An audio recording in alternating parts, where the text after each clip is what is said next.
Welcome to Leaders of Tomorrow, the only show on Indian television where you, the MSME, get center stage. This is ET Now's special daily initiative to give MSMEs and entrepreneurs the opportunity to be front and center in every industry and area that matters to you. Tonight on Influencer, we're bringing you two conversations. First up with Delhi-based Golflan and with Kerala-based Axen Software. And later on the show on Small Giants, we're putting the focus on terribly tiny tales.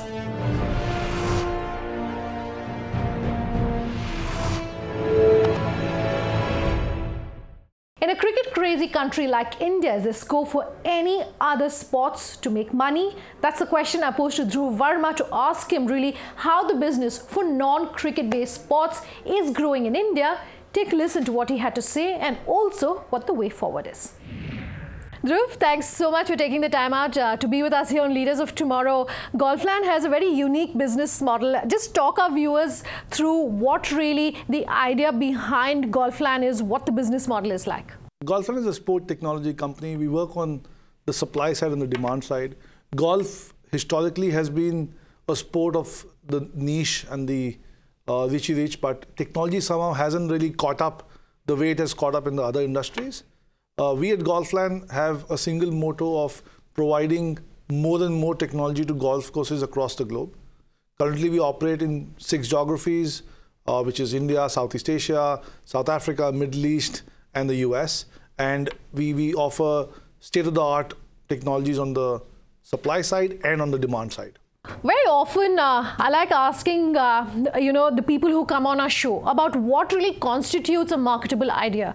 Yours is a business that's very niche. It's not really been done before in India. How did you know that this was perhaps an idea that would make money? It wasn't just a great idea, but it was also a marketable idea, Dhruv.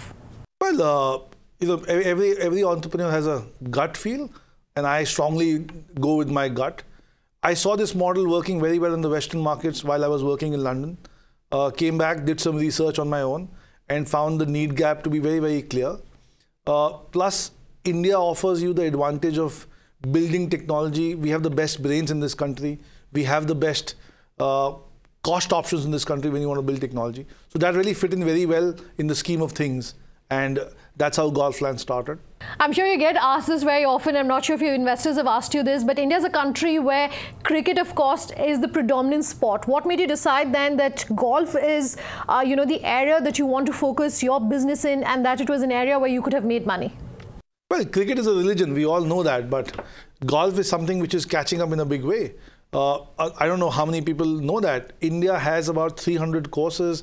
And the golf market is really catching up in this country. See, typically, who plays golf? Golf is played among the high middle class, the 30 to 45 age bracket. That set of people is growing and booming in this country. So it was very, very evident that this sport is going to catch up. And last 10 years, we've seen that. A place like Gujarat, which had no golf courses today, has about 10 sprawling golf courses. Delhi NCR has 23 golf courses. And we have some brilliant ones. If you go to the DLF golf course, we have the Gary Player and the Arnold Palmer both in one area. So it's catching up in a big way. Let me play devil's advocate for a bit here, Dhruv. For any business in India to make money, you cannot be niche. You have to be mass market. You have to reach beyond just your metros and your tier 1s. Is there such a market that exists for your business? And if not, then just give us a sense of how you're making it profitable. Oh, well, we've been working a lot. We've been working a lot on the golf coaching side. In India, we work with almost every single coach who's available to do coaching sessions. See, if you have to grow golf in this country, the base has to grow. More and more people have to adopt this sport. Hence, we at Golflan took a very conscious call of going out to a lot of corporates, going out to a lot of schools in the past, and saying, okay, why don't you guys try this sport out? From the outside, the sport looks a little intimidating, but when you really start playing it or start knowing more about it, it is not that expensive. One of the key concerns people had, I'm not a member of a golf course, how do I play? Well, you don't need to be a member to play golf. If I go for the golf coaching session, it's going to be very expensive. It's just $600. You pay more today to play cricket than to play golf in some cases. So that side has to be developed for people to know more and more about the sport. So what's next in the pipeline for you then? Next, we want to continue building up our technology footprint.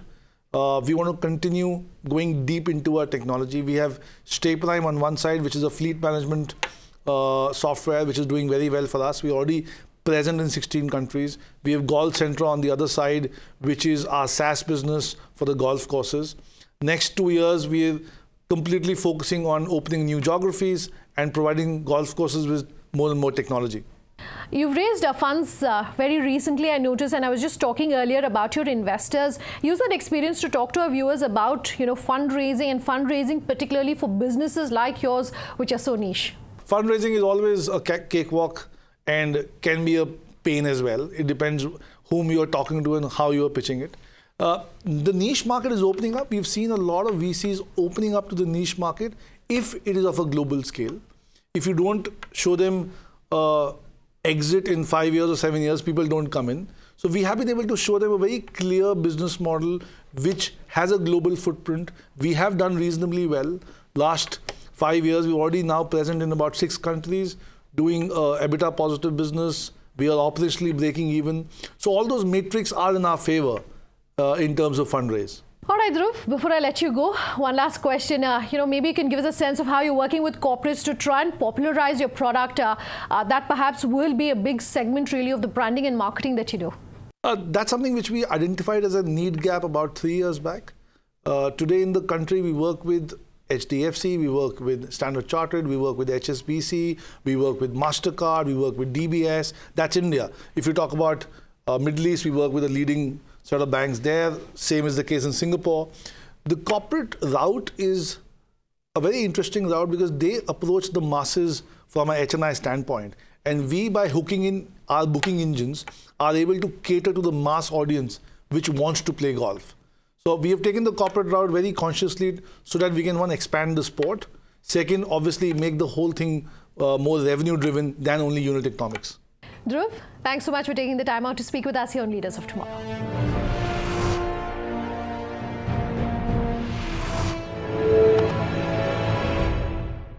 Finding the best bargains is as much an art as it is a science, and Pooja Jain caught up with Thiruvananthapuram-based Axen Software to find out how they're helping people get the best bargains through its hyper-local commerce platform, Byfee. Take a look.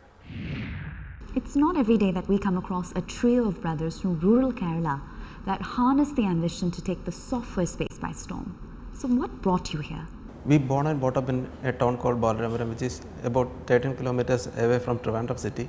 We are about to start our own business since our college days.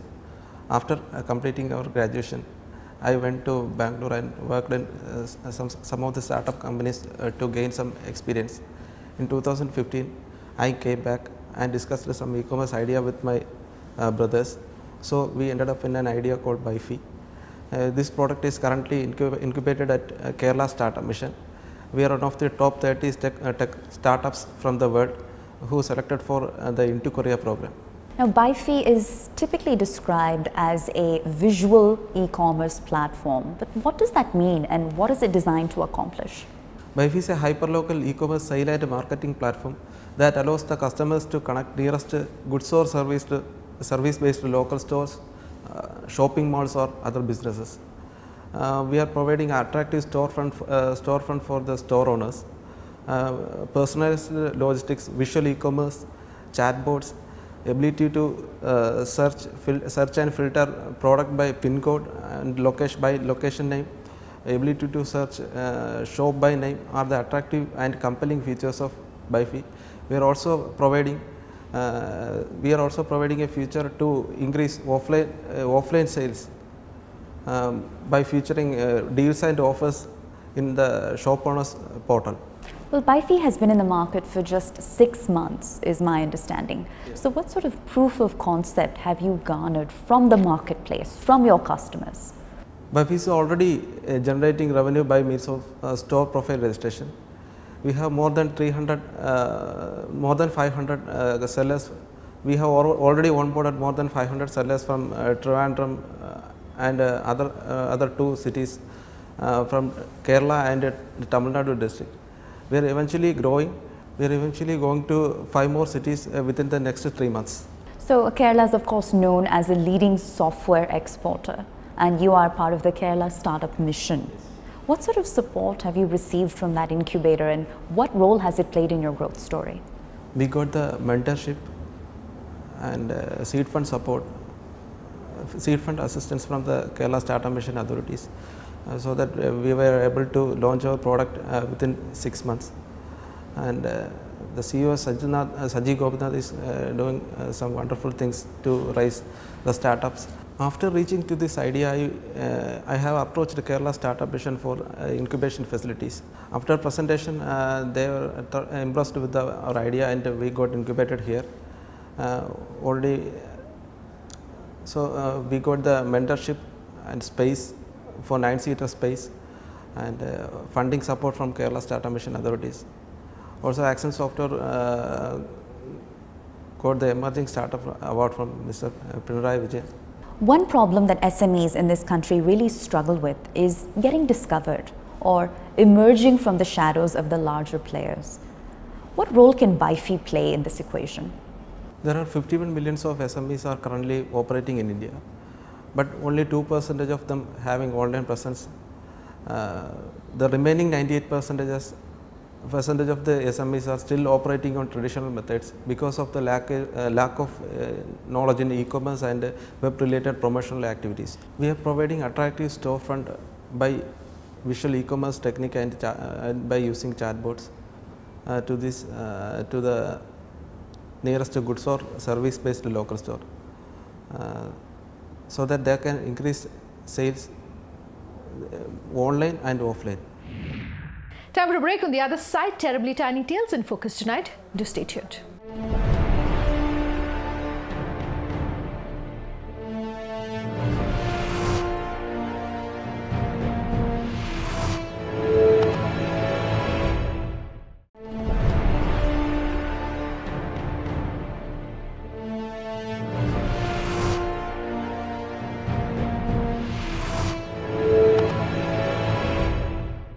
Welcome back with us here on Leaders of Tomorrow, and tonight on Small Giants, Terribly Tiny Tales.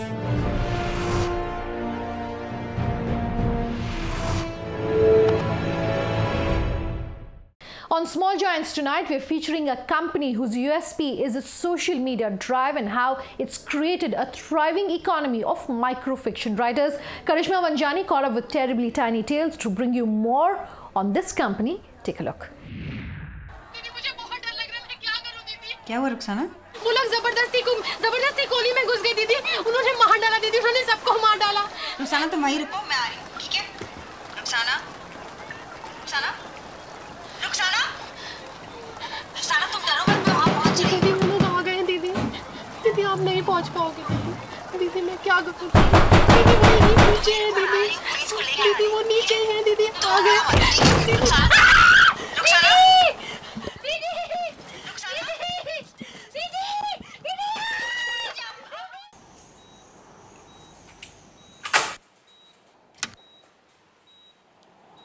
da den den da da den den da da taka den da taka den den da da den den da da den den da da taka den da taka den den da da ga ho ga da da ga ho ga da da ga ho ga da taka thum thari kita taka taka de do ti cha pa ya pa te cha 15 16 da.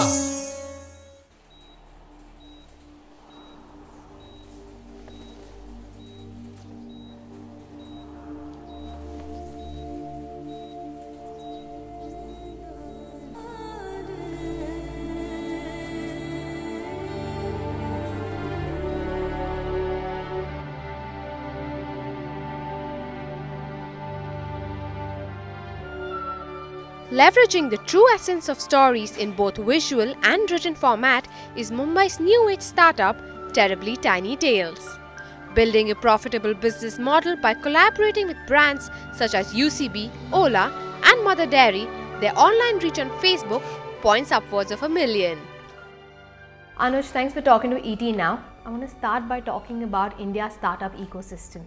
It's been molded to support startups that are built around a digestible business proposition. However, Terribly Tiny Tales, it's built around a unique idea, harnessing the power of stories essentially. Talk to our viewers about the journey behind it and what made you create Terribly Tiny Tales. So, like you mentioned, it's an idea or a problem that's on the fringe, and when I started, it was really a personal, private problem that I was trying to solve, which is, as someone who was interested in writing, there was no place on the internet. Back in the day, there were blogs, and we all had blogs, and there were small number of readers for each blogs. You know, I wondered if we could squeeze stories in like really tiny characters, maybe there is an audience for that. So that's how the idea of Terribly Tiny Tales came about, which is to express creatively, but really win-zipped. So microfiction stories from all across the globe are contributing to the day-to-day operations of Terribly Tiny Tales. Talk to our viewers about the reliability of these writers. Talk to our viewers about how you ensure quality in terms of stories. We started as a team of 15 writers. And so when it was 15 of us amazing writers, easy to be assured about the quality because it was us writing. We realized that why limit this to just 15 writers when so many people wanted to write, and so we opened the floodgates and we said anyone who had a story to tell could now submit to us, which led to a completely different problem because now we had hundreds and thousands of stories coming to us every day. Most of them were really bad. And so we built out an app, which is an interesting story for everyone to know. So it's called the Community Curator app. It essentially is an app with 200 people from across the world who think similarly. And they have an app in which is a Tinder-like really, where they can like really swipe through stories and rate them. So they do this on a daily basis. They get hundreds of submissions, they wade through, every story gets rated by 7 people.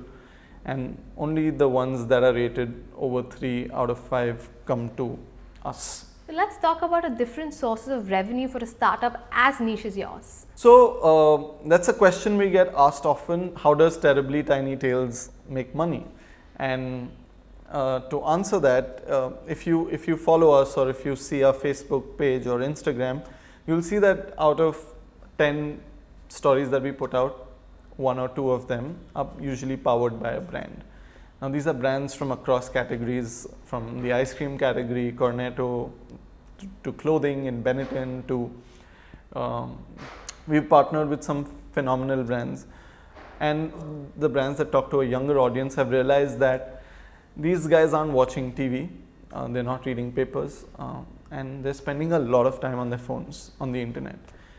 And they're not obviously watching ads on the phone. They're skipping them on YouTube, or they're scrolling past the ads on Facebook or Instagram. So that's where content players like us come into the picture, because we're able to take a brand message, craft it into a story so that it doesn't alienate the reader.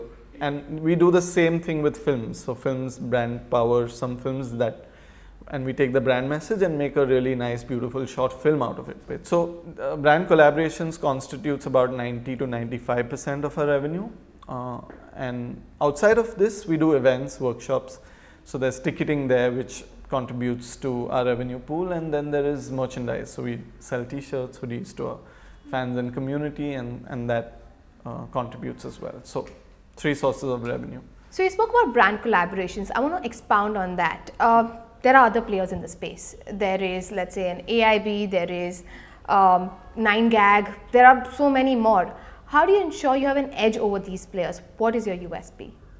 I think what we're known for, for like moving emotional stories, but again, we have the advantage of being in a world of stories, and stories can be of all kinds, and be funny, dark, wicked, wild, amusing, moving, emotional.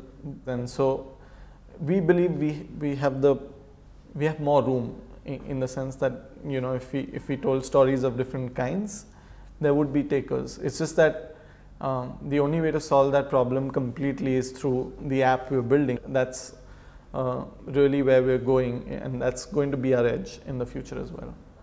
Okay, so you're talking about the app out here. I want to understand, what are the benefits of diving into the digital space? I mean, you are currently harnessing the power of social media, as we said, yes. But now you have an app. What have been the benefits? Have the user base increased? Has the revenue increased? So currently our focus with the app is not revenue, in the short term at least. What we want to do is create a more intimate, more personal experience of TTT for our community. So if you currently are the reader that likes humor, It's hard for me to give you humor on social media because I'm publishing 15 stories and 2 of which might be funny and you might miss those, but on the app you can filter and say I want funny stories. So Anush, do you believe that content creation is a sector, is a space that young entrepreneurs should dive into? What are the risks that they should be wary about? I think today, if you're looking to build an internet company in the content space or even otherwise, I think the entry barrier in terms of cost is really low. So what you really need to be excited about is the problem you're trying to solve. But if the problem is exciting enough and it's real enough, you know, if there is a reasonably large market for that problem, then you know the internet allows you to solve these problems in fresh, frugal, cost-effective ways, where you don't need to loot a bank to start a business. You can do it with very little money, but again, it's cliched, but passion really is the driver. Okay. Well, who else doesn't know about us? Somebody here. Yeah, you don't know. We are Terribly Tiny Tales. That's our show tonight. If you have any feedback, do remember you can always write to us at leadersoftomorrowtimesgroup.com. That's our email ID. You can tweet at me at Sunanda_J or LOT_ET now. You can also reach us on our Facebook page, Leaders of Tomorrow on ET Now. That's how you can reach us. Thank you very much for watching. Have a good night.